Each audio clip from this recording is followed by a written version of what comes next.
So, ladies and gents, the Suicide Squad.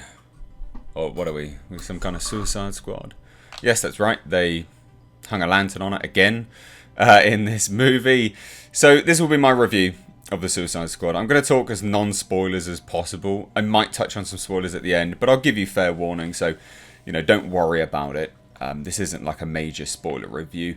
And in fairness, a lot of this stuff, like anyway, they have actually spoiled it for themselves in the trailers. So, but there are some like key deaths and things like that I guess I don't want to spoil for you.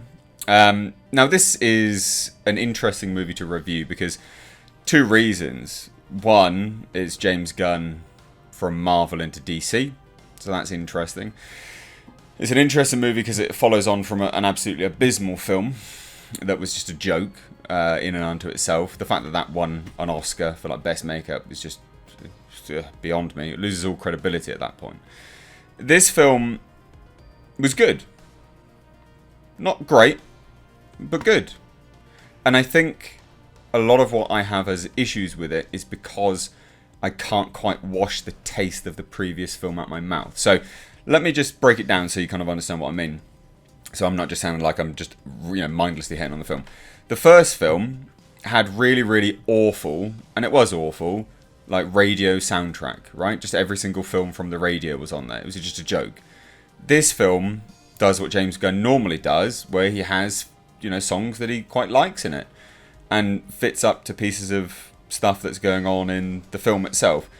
But because of the first one, having that in this one, even though it is James Gunn's style, is a little bit off-putting. Not massively, but it's those kind of things that stop it from being great, in my head anyway. So, we know the story of Task Force X, right? In the first film, they were kind of a bit of a joke. They just killed Slipknot, and that was it. This film, they hit the ground running straight from the off on the murders of Task Force X and the gruesomeness. They don't mess around. They really do raise the stakes immediately. Amanda Waller is much more comic accurate in this. She's terrifying in this. Not terrifying, I guess, but you know that she means business. Even the people working around her are like, is she going to do that to kids? Really? Like, she means business. Much more comic accurate in terms of Amanda Waller. Now, we had... this is an all-studded cast, and I've got it in front of me because I need to literally sit here and read it all out for you. So, Idris Elba's Bloodsport, unfortunately, does just play the Will Smith type. He even says the same line that Will Smith did, essentially, in the first one. What are we, some kind of Suicide Squad? Well, Idris Elba literally says, I'm not going to be part of your Suicide Squad. And at that point, like, it's a bit cliche that in... the film's like the marksman, it so happens to say that line. It's just a bit dumb, really. Now, the standout for me was actually Daniela Melchior. I think that's how you say her name, I don't know. But she played Ratcatcher 2. Really liked her, actually. And she doesn't really have a character arc at all, but her character was really likeable. And as she progresses through the film, was really good. John Cena's Peacemaker, I think, will be love it or hate it. It'll be a bit like Marmite, if you know what that is, guys in the States. I think you guys have Marmite over there. But anyway, it's love it or hate it, right? You will either really find him funny, or because of his media, how he's spouted off in the media about certain bits and pieces, you'll really hate him, and you'll find him quite laborious. But he was quite good in this, not too bad. I'll tell you this much. Joel Kinnaman's Rick Flag, much better. Really likeable in this. He was quite likeable in the first one, but in this one, they've ramped it up.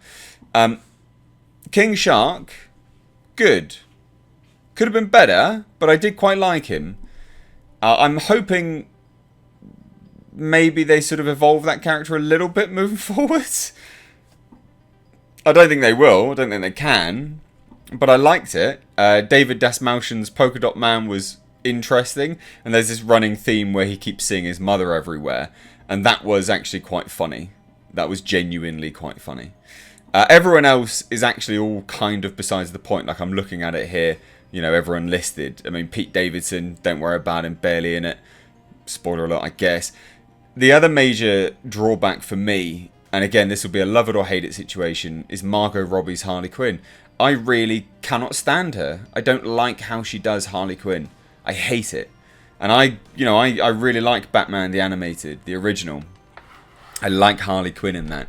And I just cannot stand her Harley Quinn. I don't know what it is, whether it's the accent or maybe it just doesn't translate well to live action. I don't know, but I cannot stand it. And she gets far too much limelight in this film, for my personal liking anyway. If they'd actually swapped out a lot of her scenes and gave it to Ratcatcher 2, I would have liked that. You know, the Daniela Melchior person. Like, give her the scenes, because she was good. Give it to her. But sadly they didn't, obviously. And everything else is kind of all by the by. They really do raise the stakes. There is a lot of James Gunn humour running through this. Not so much. I was really afraid that this film would end up like a... And I even spoke to a friend of mine about it. Said that I'm afraid that this will end up like a Guardians of the Galaxy film. Right? That sort of tone. The only thing that really kind of crossed over from that was the soundtracks. But I guess maybe that's because they're carrying it over from the first one. Which is a dumb idea. Don't do it. But it wasn't like Guardians of the Galaxy. The humour did quite work. You know, 8 times out of 10 maybe. I guess it worked. It didn't land all the time. But for the most part it was pretty funny. The stakes were high. They do dispatch of some villains quite quickly. Which is a bit stupid. Whether I'm talking about Task Force X or more villains. You know, let that be in spoilers, I guess. But all in all, an enjoyable film. Quite funny. It doesn't quite redeem the first one yet. Right? It doesn't quite redeem the first Suicide Squad yet. But would I watch another James Gunn Suicide Squad? Yeah, probably. I wouldn't rush out to see it. But yeah, probably. He does have a weird habit of killing animals in his movies. There was a lot of birds that died in this film. Not actual birds, but still. It was a bit odd. And that kind of put me off a little bit. But at least they didn't, you know, do any major damage to things which you'd probably care a little bit more about. Anyway, there you go. It's kind of a roundabout review. I don't want to spoil too much, even though I'm sure a lot of this stuff has already been out there, because they literally spoil it in trailers, like Starro and stuff like that. The depiction of Starro could have been better, let's put it that way. But not bad. The CGI was not bad. Everything was not bad. And that's the point. When you got the first one, which was absolutely atrocious, this is clearly going to be a step up. But does it redeem it? No, not really. But is it decent? You know, should you pay to go watch it? Yeah, maybe. I mean, if you've got a spare weekend, probably go watch it. I had a good time with it. I did find quite a lot funny. But maybe it's just because I keep comparing it to the first that's my own personal issue, I guess. Difficult to say. So anyway, let's talk full-blown spoilers now. Because there are some spoilers that I want to get into here. And these are actually complimentary spoilers. You know, I want to comment on how good the movie was for doing these things. So, albeit the first part of this review probably sounded quite negative, this part is genuinely positive, but I do have to go into spoilers to explain it. So, spoiler warning. A lot of the cast that you see in the trailer, they all die. Like, they literally die instantly. Like, I'm looking at Nathan Fillion dies. Pete Davidson dies. You've got Javelin, he dies. Michael Rooker's character dies. Like, literally, just everyone dies. And it was very good. They raised those stakes instantly. And that was very, very smart of them. It's smart of them because in the first one, like, just no one died. Only one person. That's crap. Kill more people. It's Task Force X. They're supposed to die. Now, what I didn't like was John Cena's Peacemaker killing Rick Flag. I didn't like that, and I didn't like John Cena's Peacemaker dying, because the Peacemaker series has to be a prequel now. I'm not interested in watching a prequel. I don't care about watching a prequel. Now, they may have always said that it was going to be a prequel, but knowing that he's dead now, I'm not that interested. And they shouldn't have killed Joel Kinnaman's Rick Flag, because he was really good. He is one of the selling points of these movies. He is good. He's a fantastic actor. He's not given enough limelight. Altered Carbon was a great get for him, and it would have been great for him to come back, but sadly he didn't. Now, David Dastmalchian dying was actually really good, but also he went through a good character arc, to be fair. You know, he's sort of psychotic and he keeps seeing his mother everywhere. He sends out the polka dots from another alternate dimension. He starts eating away at Starro's leg, and then he says, "I'm a superhero," boom, and then he dies. But that was quite funny, him constantly seeing his mother everywhere. I did find that very, very funny. The other major thing, King Shark was pretty decent. Like, seeing him rip people in half and just chomp down on people. Quite good.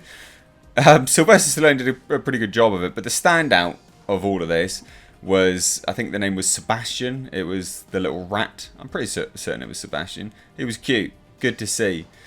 Very, very good to see. So obviously, Starro's dead in this now. So he's dead in this unit. Starro shouldn't be something that you can just kill. Starro gave Superman a run for his money. So it's a bit of a shame that they killed Starro, but good that they killed all the other villains. There you go, ladies and gents. Spoilers, spoiler review, whatever. We've talked about it. Not a bad film. Not great, but good. I did enjoy it. I would recommend it. This is something which I would recommend go out and pay for. If you've seen it, let me know what you think. I do think that King Shark or Sebastian will be the standouts for a lot of people in this, for this movie. But anyway, let me know what you think down below. If you're new here, do hit subscribe. Thanks so much, guys. Take care.